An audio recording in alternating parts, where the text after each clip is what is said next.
ഏറ്റവും സ്നേഹ ബഹുമാനങ്ങളും ആദരവുകളും നിറഞ്ഞ പ്രിയമുള്ള മുഅ്മിനുകളെ, മുഅ്മിനാത്തുകളെ, അള്ളാഹുവിന്റെ സൃഷ്ടിചരാചരങ്ങളെ ഈ ഭൂമി ലോകത്തും ആകാശ ലോകത്തും അള്ളാഹു പടച്ച പ്രപഞ്ചനാഥന്റെ സൃഷ്ടിചരാചരങ്ങളെ മനുഷ്യകുലം പരിശോധിച്ചു നോക്കിയാൽ അനേകായിരം സൃഷ്ടിചരാചരങ്ങളുണ്ട്. പടച്ചതമ്പുരാന് മനുഷ്യൻ ഇന്ന് വരെ കണ്ടുപിടിച്ചതിന്റെ 10 മടങ്ങ് ഇരട്ടിയുണ്ട് ഇനി കണ്ടുപിടിക്കാനുള്ളത് എന്ന് ശാസ്ത്രലോകം അത്ഭുതത്തോടെ ആ സത്യം കണ്ടെത്തുമ്പോൾ സമുദ്രത്തിന്റെ ഉള്ളറയിൽ ജീവിച്ചുകൊണ്ടിരിക്കുന്ന മനുഷ്യവർഗങ്ങളെ, സമുദ്രത്തിന്റെ ഉള്ളറയിൽ ജീവിച്ചുകൊണ്ടിരിക്കുന്ന ജന്തുവർഗങ്ങളെ, ജീവജാലങ്ങളെ ഇതുവരെ മനുഷ്യൻ കണ്ടുപിടിച്ച് തീർന്നിട്ടില്ല. പ്രപഞ്ചത്തിന്റെ മുകൾ ഭാഗത്ത് ആകാശലോകത്തിന് താഴെ പച്ചവിരിച്ചതുപോലെയുള്ള ഈ ഭൂമിയുടെ മുകൾ ഭാഗത്ത് ഗോചരവും അഗോചരവുമായി കോടാനുകോടി സൃഷ്ടിചരാചരങ്ങളെ റബ്ബുൽ ഇസ്സത്തായ പടച്ചതമ്പുരാൻ സൃഷ്ടിച്ച് സംരക്ഷിച്ച് പോറ്റി വളർത്തിക്കൊണ്ടിരിക്കുമ്പോൾ കേവലം മനുഷ്യനാകുന്ന നമുക്ക് അതിന്റെ കണക്കുകൾ എണ്ണി തിട്ടപ്പെടുത്താനും പൂർത്തീകരിക്കാനും കഴിയാത്ത വിധം നാം ബലഹീനരാണ്. പക്ഷെ അവർക്കിടയിൽ നാം ഒരു കാര്യം മനസ്സിലാക്കുക, അല്ലാഹു സുബ്ഹാനഹു വ തആല ഓരോ സൃഷ്ടിക്കും അതിന്റേതായ വ്യത്യസ്തമായ അലങ്കാരങ്ങളും സൗന്ദര്യങ്ങളും കഴിവുകളും പ്രപഞ്ചനാഥനായ പടച്ചതമ്പുരാൻ വെച്ച് പിടിപ്പിച്ചു കൊടുത്തിരിക്കുകയാണ്. തത്തമ്മയുടെ ചുണ്ട് പോലെ, പ്രാവിന്റെ ചിറക് പോലെ, ഒട്ടകത്തിന്റെ തുണി പോലെ, തല പോലെ, കഴുത്ത് പോലെ, കാലുപോലെ, അതിന്റെ കഴിവ് പോലെ, സിംഹത്തിന്റെ വീര്യം പോലെ, കടുവയുടെ ആർജവം പോലെ, പൂച്ചയുടെ തന്ത്രം പോലെ, നായയുടെ കൗശലം പോലെ, എന്റെ പ്രിയപ്പെട്ടവരെ, ഓരോ ജീവിക്കും അതിന്റേതായ വ്യത്യസ്തമായ രീതിയിലുള്ള കഴിവുകളും അനുഭവങ്ങളും സൗന്ദര്യങ്ങളും അല്ലാഹു സുബ്ഹാനഹു വ തആല വെച്ചു കൊടുക്കുമ്പോൾ മനുഷ്യൻ കണ്ടുപിടിച്ചതാകട്ടെ കണ്ടുപിടിക്കാത്തതാകട്ടെ ലോകത്തിന്റെ നാനാഭാഗത്ത് പ്രപഞ്ചനാഥനായ അല്ലാഹു പടച്ചതമ്പുരാൻ പടച്ച സൃഷ്ടിചരാചരങ്ങളിൽ ഏറ്റവും ഭംഗിയോടെ ചിരിക്കാനുള്ള ഒരേ ഒരു കഴിവ് ഈ ലോകത്ത് മനുഷ്യവർഗമാകുന്ന എനിക്കും നിങ്ങൾക്കുമല്ലാതെ അല്ലാഹു സുബ്ഹാനഹു വ തആല മറ്റൊരു സൃഷ്ടിക്കും ഇന്ന് വരെ കൊടുത്തിട്ടില്ല. ഇനി കൊടുക്കുമോ ഇല്ലയോ എന്ന് എന്റെ പ്രിയമുള്ളവരെ നമുക്കറിയാൻ കഴിയില്ല. അല്ലാഹു ലോകത്ത് ചെയ്ത ഒരു വലിയ അത്ഭുതമാണ്. അല്ലാഹു ലോകത്ത് ചെയ്ത ഒരു വലിയ അത്ഭുതമാണ്.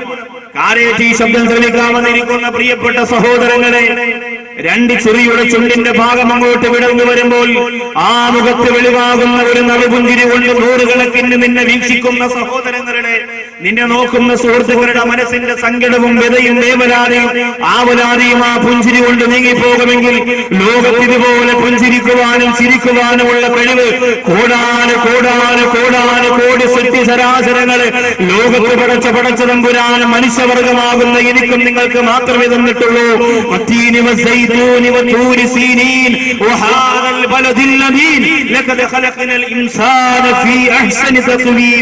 അല്ലാഹുവിന്റെ പരിശുദ്ധ ഖുർആൻ ഏറ്റവും നല്ല ഘടനയിൽ, ഏറ്റവും നല്ല രൂപത്തിൽ അത്ഭുതങ്ങളെ, അതിശയങ്ങളെ കൊത്തി നിറച്ചുകൊണ്ട് അല്ലാഹു സുബ്ഹാനഹു വ തആല അത്ഭുതങ്ങളുടെ രാജകുമാരനായി മനുഷ്യവർഗത്തെ ഭൂമി ലോകത്തേക്ക് പറഞ്ഞു വിടുമ്പോൾ ചിരിക്കാനുള്ള കഴിവ് മനുഷ്യന് മാത്രമാണ് അല്ലാഹു സുബ്ഹാനഹു വ തആല കൊടുത്തിട്ടുള്ളത് എന്ന് അതിലൂടെ നാം തിരിച്ചറിയണം.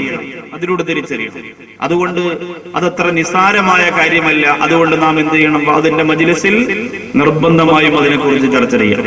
നമുക്ക് മാത്രമേ ചിരിക്കാൻ കഴിയുള്ളൂ. ഇന്ന് നിങ്ങൾ ചിരിക്കാത്ത അഹങ്കാരികളെയൊക്കെ ബക്കറ്റ് കളക്ഷന് മുമ്പ് തന്നെ ഈ സദസ്സിൽ നിന്ന് പറഞ്ഞു വിടും. കാരണം അവര് നമ്മുടെ നാടിന് ശാപമാണ്. കാരേറ്റ് പള്ളിന് 3 നിലയല്ല 300 നില കിട്ടിയാലും അങ്ങനെ ഒരാൾ ആ പള്ളിയുടെ പരിസരത്തുണ്ടെങ്കിൽ നന്മകൾ വീണുടഞ്ഞു പോകും, ചീട്ടുകൊട്ടാരം പോലെ. അള്ളാഹു കാത്തിരക്ഷിക്കട്ടെ. ചിരിക്കാൻ പഠിക്കണം ഞാനും നിങ്ങളും. ചിരിക്കാനെന്ന് നമുക്കറിയില്ല. കുറെ പണം വന്നാൽ പിന്നെ വലിയ ഗൗരവം മനസ്സിലേക്ക് വരും. ലോകത്ത് ചിരിക്കാൻ മനുഷ്യന് മാത്രമേ കഴിവ് കൊടുത്തിട്ടുള്ളൂ. എവിടെയെങ്കിലും വേറെ ഏതെങ്കിലും ഒരു സൃഷ്ടികൾ ചിരിച്ചതായിട്ട് നിങ്ങൾക്ക് അറിയാൻ കഴിയും? ചിരിക്കുന്ന മത്സ്യം എന്ന് പറയുന്ന ഒരു മത്സ്യമുണ്ട്. എന്നറിയോ മോനെ? ചിരിക്കുന്ന ഒരു മത്സ്യമുണ്ട്. എന്ത് ചോദിച്ചാൽ ഇങ്ങനെ ആകാതെ വല്ലതൊക്കെ പഠിക്കണം, സ്കൂളിലൊക്കെ പോകണം, ചുമ്മാ പറഞ്ഞിട്ട്. ലോകത്ത് ചിരിക്കുന്ന മത്സ്യം എന്നറിയപ്പെടുന്ന ഒരു മത്സ്യമുണ്ട്. ഡോൾഫിൻ എന്നാണ് അതിനെ കുറിച്ച് പറയപ്പെടുക. ഡോൾഫിൻ. അത് ചിരിക്കുന്ന മത്സ്യം എന്നതിന്റെ പേരാണ്. യഥാർത്ഥത്തിൽ ആ മത്സ്യത്തിന്റെ ചുണ്ട് വിടർന്നു വരുന്നത്, ആ മത്സ്യത്തിന്റെ മുഖഭാഗം കാണുമ്പോൾ ചിരിക്കുന്ന പോലെ തോന്നുന്നത്, ശാസ്ത്രലോകം പറയുന്ന യഥാർത്ഥത്തിൽ ആ മത്സ്യം ചിരിക്കുന്നതല്ല. പിന്നെ ഈ മത്സ്യത്തിന്റെ കണക്ക് വെച്ച് നോക്കുമ്പോൾ അതിനൊരു ചെറിയ വ്യത്യാസം വരുന്നത് കൊണ്ട് അത് ചിരിക്കുന്നത് പോലെ നമുക്ക് തോന്നുകയാണ്. മദ്രാസിൽ ഒരു വലിയ പാർക്കുണ്ട്. അതിന്റെ മുമ്പേ ഒരു കാവൽക്കാരനെ നിർത്തിയിട്ടുണ്ട്. ആ കാവൽക്കാരനെ ആരെങ്കിലും ചിരിപ്പിച്ചാൽ ആ പാർക്ക് മുഴുവനും കറങ്ങി നടക്കാനുള്ള പാസ് അയാൾക്ക് ഫ്രീ ആയിട്ട് കൊടുക്കും. ചിരിക്കാൻ പാടില്ല.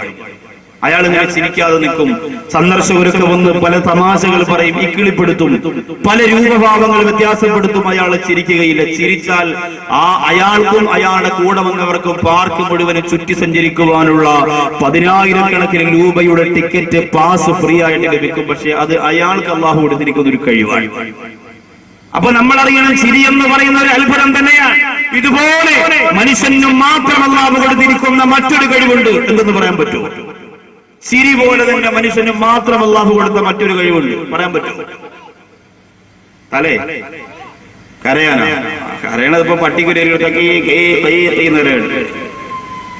മനുഷ്യൻ ചിരിക്കുന്നത് മനുഷ്യന് മാത്രം അള്ളാഹു കൊടുത്ത കഴിവ് പോലെ മനുഷ്യന് മാത്രം അള്ളാഹു പടച്ചതമ്പുരാൻ കൊടുത്ത മനോഹരമായ മറ്റൊരു കഴിവുണ്ട്. പ്രിയപ്പെട്ടവരെ, അത് പറയാ നിങ്ങളെ ഞാൻ കൊണ്ടുപോകുന്നത് കരുനാഗപ്പള്ളി തലവ എന്ന് പറയുന്ന സ്ഥലത്ത് അന്ത്യവിശ്രമം കൊള്ളുന്ന മഹാനായ തലവ ഉസ്താദിന്റെ പരിശുദ്ധമായ വചനങ്ങളിലേക്കാണ്. അല്ലാഹുവേ, ഈ സരസിൽ ആദ്യമായിട്ട് ആ മഹാനുഭാവന്റെ പേര് പറഞ്ഞതിന്റെ ബറക്കത്ത് കൊണ്ട് ഇന്നത്തെ നമ്മുടെ സരസിനെ നീ വിജയിപ്പിക്കണേ അല്ലോ.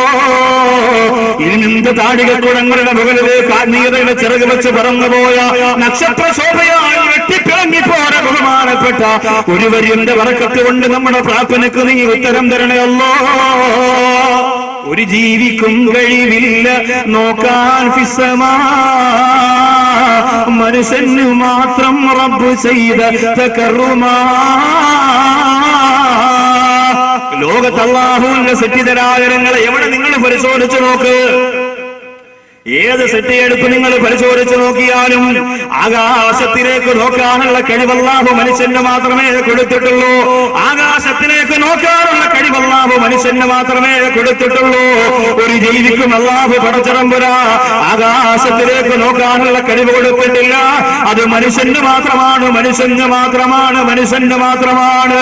അല്ലാഹുവേ പടച്ചവനെ, ഈ അത്ഭുതങ്ങൾ മുഴുവനും കയ്യിൽ കൊണ്ട് നടക്കുന്ന മനുഷ്യവർഗത്തിന്റെ അണികളായ അനുചരന്മാരായ അനുഭാവികളായ എന്റെ പ്രിയപ്പെട്ട കാരേറ്റ് മുസ്ലിം ജമാഅത്തിന്റെ കീഴിൽ വന്നിരിക്കുന്ന പ്രിയപ്പെട്ട സദസ്യരെ, അല്ലാഹു തന്ന അത്ഭുതമാണ് ചിരി എന്ന് പറയുന്നത്. അല്ലാഹു തന്ന അത്ഭുതമാണ് പുഞ്ചിരി എന്ന് പറയുന്നത്. അതിനെക്കുറിച്ച് ചർച്ച ചെയ്യുന്നത് പുണ്യമാണ്. അല്ലാഹു മനുഷ്യന് എന്തുമാത്രമാ അത്ഭുതത്തിലൂടെ ഒരു പവർ കൊടുത്തിട്ടുണ്ട്. അത് ചർച്ച ചെയ്യൽ മനുഷ്യന് അത്യന്താപേക്ഷിതമാണ്.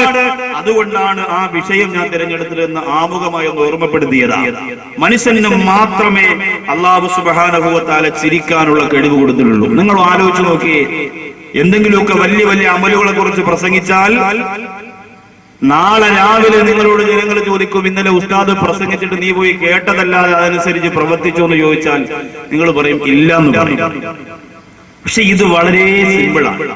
ഉസ്താദ് ഇന്നലെ പ്രസംഗിച്ചിട്ട് നിങ്ങൾ അതനുസരിച്ച് പ്രവർത്തിച്ചോ എന്ന് ചോദിച്ചാൽ നിങ്ങൾക്ക് നാളെ രാവിലെ 10 വരെ മുഖത്ത് നോക്കി ചിരിച്ചിട്ട് പറയാം, എന്നാലും ഉസ്താദ് പറഞ്ഞതുപോലെ നമ്മൾ അമൽ ചെയ്തിരിക്കാൻ നല്ലതുപോലെ ചിരിച്ചാൽ മാത്രം മതി.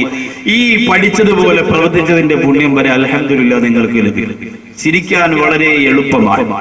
ഒരു മനുഷ്യൻ സംസാരിക്കുമ്പോൾ, ഒരു മനുഷ്യൻ ചിരിക്കുമ്പോൾ, ഒരു മനുഷ്യൻ കരയുമ്പോൾ അവന്റെ പേശികളുടെ എണ്ണം ശാസ്ത്രലോകം പറയുന്നുണ്ട്.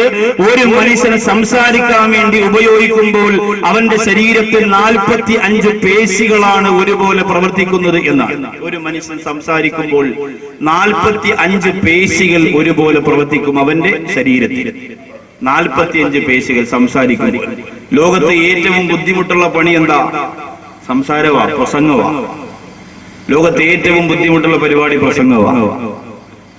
ഇന്ന് ഏത് മുജാഹിദീങ്ങളോട് ചോദിച്ചാലും നിങ്ങൾക്ക് എന്താവണമെന്ന് ചോദിച്ചാൽ ആദ്യം പറയുന്നത് പ്രഭാഷകനാകണം എന്നാണ്. ആരെ പോലെ ആകണമെന്ന് ചോദിച്ചാൽ 2-3 പേരുകൾ അവർ പറയും. അതിൽ ചിലപ്പോൾ ഈ വിനീതൻ ഉണ്ടാവും. പക്ഷെ എന്റെ പ്രിയമുള്ളവരെ, ഒരു കാര്യം ഞാൻ ഓർമ്മപ്പെടുത്താണ്, അത്ര സുഖമുള്ള ഒരു പരിപാടിയല്ല. ആരോപണങ്ങളും ആക്ഷേപങ്ങളും പരിഹാസങ്ങളും കുറ്റപ്പെടുത്തലുകളും അതൊക്കെ ഏറ്റുവാങ്ങിയിട്ട് ഇതുപോലെ നെഞ്ചു വിരിച്ചു നിന്ന് പ്രസംഗിക്കണമെങ്കിൽ തൊലിക്കട്ടിയോടൊപ്പം മനക്കെട്ടിയോടൊപ്പം ഏറ്റവും വലിയ ഈമാനും ആർജവവും മനസ്സിലുണ്ടെങ്കിൽ മാത്രമേ പറ്റുള്ളൂ. ഇല്ലെങ്കിൽ ഈ പരിപാടി നടത്തിയിട്ട് റബ്ബർ ഓട്ടാൻ പോകേണ്ടി വരും. ചെറിയ കാര്യമല്ല. എന്തൊക്കെയാ പറയാ, എന്തൊക്കെ പറയും. 45 പേശികളാണ് എന്റെ പ്രിയമുള്ളവരെ ഒരു മനുഷ്യന്റെ ശരീരത്തിൽ പ്രവർത്തിക്കുക.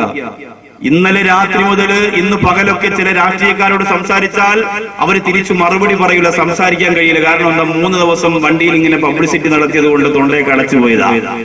ആലോചിച്ച് നോക്കി, അള്ളാഹു ചെയ്ത അപാരമായ വലിയ അനുഗ്രഹമാണ്. അള്ളാഹു ചെയ്ത വലിയ അനുഗ്രഹമാണ്. എന്റെ പ്രിയമുള്ള സഹോദരങ്ങളെ, ഒരു മനുഷ്യൻ സംസാരിക്കുമ്പോൾ ശരീരത്തിന്റെ 45 പേശികളാ പ്രവർത്തിക്കുന്നത്. ആ 45 പേശികൾ ഒരുപോലെ പ്രവർത്തിക്കുമ്പോൾ അവന്റെ ശരീരത്തിൽ ഒരുപാട് ഊർജം നഷ്ടപ്പെടുകയാ. അവന്റെ ശരീരത്തിൽ ഒരുപാട് ആരോഗ്യം ക്ഷയിച്ചു പോകാതെ നഷ്ടപ്പെടുകയാണ്. ഒരു മനുഷ്യൻ കരയുന്നെങ്കിൽ അവന്റെ ശരീരത്തിലെ 25 പേശികളാ പ്രവർത്തിക്കുന്നത്. ഒരു മനുഷ്യൻ പൊട്ടിക്കരയുമ്പോൾ, ഒരു മനുഷ്യന്റെ കണ്ണീരൊഴുകുമ്പോ അവന്റെ ശരീരത്തിന്റെ 25 പേശികളാ പ്രവർത്തിക്കുന്നത്. എന്നാൽ ഒരു മനുഷ്യനൊന്ന് ചിരിച്ചാലോ, അവന്റെ ശരീരത്തിന്റെ 15 പേശികൾ മാത്രമാ പ്രവർത്തിക്കുന്നത്. സംസാരിക്കുന്നതിനേക്കാളും കരയുന്നതിനേക്കാളും ഏറ്റവും എളുപ്പമുള്ളത് ചിരിക്കാനാണ്. ശരീരത്തിന്റെ 15 പേശികൾ മാത്രം പ്രവർത്തിക്കുമ്പോ ഒന്ന് ചിരിക്കാൻ മനസ്സ് കാണിക്കാത്ത പ്രിയപ്പെട്ട സമുദായമേ, പണത്തിന്റെ പവർ കൊണ്ട് ചിരിക്കാൻ മറന്നുപോയ പ്രിയപ്പെട്ട സമുദായമേ, പണത്തിന്റെ കഴിവ് കൊണ്ട് ചിരിക്കാൻ മറന്നുപോയ എന്റെ പ്രിയപ്പെട്ട കൂട്ടുകാരെ, ആ പുഞ്ചിരിയുടെ ലാളനയുടെ വാത്സല്യത്തിന്റെ സ്നേഹത്തിന്റെ ഇഖ്ലാസിന്റെ താഴ്മയുടെ വിനയത്തിന്റെ പാതയിലേക്ക് കടന്നവരാ.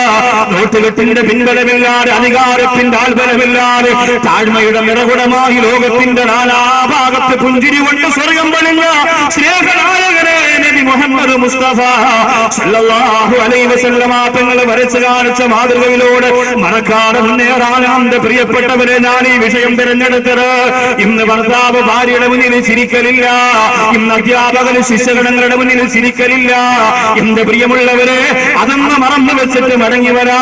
തന്റെ കുടുംബത്തിനോട്, തന്റെ നാട്ടുകാരോട്, തന്റെ സുഹൃത്തുക്കളോട്, തന്റെ വീട്ടുകാരോട്, തന്റെ സഹപാഠികളോട്, തന്റെ സഹചാരികളോട്, തന്റെ സഹായികളോട്, തന്റെ സുഹൃത്തുക്കളോട് പുഞ്ചിരിക്കുന്ന ഭൂമുഖവുമായി പ്രകാശം പരത്തുന്ന രീതിയിലൂടെ നടന്നു പോകാ. ഒരു പാഠം ഈ സമുദായം പഠിക്കണം കേട്ടോ. ലോകം മുഴുവൻ കീഴടക്കാനുള്ള പണം നിനക്ക് കടന്നു വരട്ടെ, അധികാരം നിനക്ക് കടന്നു വരട്ടെ, എന്ത് മറന്നാലും പുഞ്ചിരി കൈവിടല്ല. ഒരു പെണ്ണിന് അല്ലാഹു കൊടുത്തിരിക്കുന്ന സൗന്ദര്യത്തിന്റെ ഏറ്റവും വശീകരിക്കുന്ന ശക്തിയേറാ, ഏറ്റവും വശ്യമായ ശക്തിയേറാ. ഭർത്താവിനെ തന്റെ വലയിലാക്കാം, എന്റെ കുടുംബത്തെ തന്റെ കീഴിലാക്കാം. തന്നോട് പിണങ്ങി കഴിയുന്നവരെ മുഴുവനും എന്റെ പെങ്ങളെ ഒരു മറുപുഞ്ചിരിയോട് നിന്റെ കീഴിൽ കൊണ്ടുവരാ. പെണ്ണെ നിനക്ക് കഴിയുന്നതാ. പക്ഷെ ഇന്ന് പെണ്ണ് ചിരിക്കാ മറന്നുപോയി. 10-20 കൊല്ലം വിദേശ രാജ്യത്ത് കിടന്ന് കഷ്ടപ്പെട്ട പ്രിയപ്പെട്ട ഭർത്താവ് എല്ലുമെറിയ പണിയെടുത്തിട്ട് കഷ്ടപ്പാടും കണ്ണീരുമായി കഴിഞ്ഞുകൂടി നിന്റെ കുടുംബ വീർപ്പിക്കാൻ, നിന്റെ മക്കളെ നോക്കാം, നിന്റെ കുടുംബം നോക്കാം, നോട്ടുകെട്ടുകളുമായി നാട്ടിലേക്ക് കടന്നു വരുമ്പോ എല്ലാം വാങ്ങി കഴിക്കാനും രസിക്കാനും സുഖിക്കാനുമല്ലാതെ പ്രിയതമന്റെ മുഖത്ത് നോക്കിയിട്ട് മറുപുഞ്ചിരി ഒന്ന് വിടത്തി വെക്കാൻ മറന്നുപോയ പെങ്ങളെ മടങ്ങി വന്നോ. നൂറ്റാണ്ടുകൾക്ക് മുമ്പ് പൊട്ടിക്കിടന്നുകൊണ്ട് പട്ടിണി കിടക്കുന്ന അലിയാടുകൾ ചോർന്നിരിക്കുന്ന മദീനയുടെ താഴ്വരകളെ ചെറ്റക്കൂരയുടെ കത്തേക്ക് കടന്നു വരുമ്പോ എന്തേ പ്രയാസം മുഴുവനും മറന്നുപോയതെന്തേ, മനസ്സ് പൊട്ടിപ്പോകുന്ന സങ്കടം മുഴുവനും മറന്നുപോയതെന്തേ. സീരിയൽ കണ്ട് ചിരി മറന്നുപോയ കാടേറ്റ് വന്ന പെങ്ങള്, പണക്കൊഴുപ്പ് കൊണ്ട് താഴ്മ മറന്നുപോയ കാടേറ്റ് വന്ന പെങ്ങള്, സ്നേഹിക്കാനും ഇഷ്ടപ്പെടാനും വാത്സല്യം കാണിക്കാനും താഴ്മ കാണിക്കാനും വിനയം കാണിക്കാനും മറന്നുപോയ എന്റെ പ്രിയപ്പെട്ട പെങ്ങളെ പഠിച്ചുകൊള്ളുക. നൂറ്റാണ്ടുകൾക്ക് മുമ്പ് മനസ്സ് പൊട്ടിത്തകർന്നുകൊണ്ട് പൊട്ടിക്കിടന്നുകൊണ്ട് താടിരോമത്തിലൂടെ കണ്ണീരൊഴുക്കയിട്ട് നടന്നു വന്ന മരുഭൂമിയെ പോലെ ചുട്ട് വെള്ളിപ്പിച്ചുകൊണ്ട് വേദനിപ്പിച്ചുകൊണ്ട് കടന്നു വന്ന അലിയാടുകളെ തന്റെ സെറ്റക്കൂടയുടെ മുമ്പ് നിന്നുകൊണ്ട് പുഞ്ചിരി കൊണ്ട് തോൽപ്പിച്ചതാരാ? സ്നേഹനായകന്റെ കരളിന്റെ കഷണമേ ഫാത്തിമത്തു സുഹ്റ റളിയല്ലാഹു തആല അൻഹ. എല്ലാ സങ്കടങ്ങളും മറക്കാൻ, എല്ലാ